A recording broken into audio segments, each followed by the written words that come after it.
6 million consumers whose lives are sabotaged by inaccurate credit reporting. And it could be 10 million from identity theft, or if it's 25%, you're talking 50 million consumers. Anywhere you slice it, we're talking about millions of consumers victimized by errors from faceless computer-generated report. Now, we don't expect perfection. What the FCRA requires are reasonable procedures to assure maximum possible accuracy. And as Mr. Hendricks has shown, a lot of these errors are the result of unreasonable procedures. There's a second level of protection for accuracy as well, the FCRA dispute process, which is the safety net. Unfortunately, as Mr.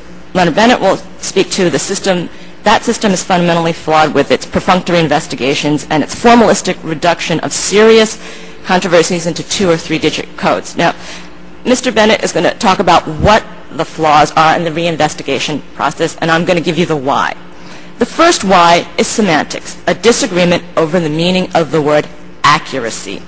The bureaus and the furnishers apparently believe that accuracy means conformity to data records, not conformity to truth or conformity to reality. For example, the Mortgage Bankers Association has urged regulators to define accuracy as accurate reporting of the status of the account as reflected in the furnisher's records. In other words, if it's accurate, if it's in our records. If that becomes the standard under the Section 312 guidance, whatever the furnisher's records show, that standard is not going to improve anything for consumers. Now, the second reason for these flaws is the age-old adage that money talks. It is critical to understand that the clients of the credit bureaus are not consumers. It's the creditors.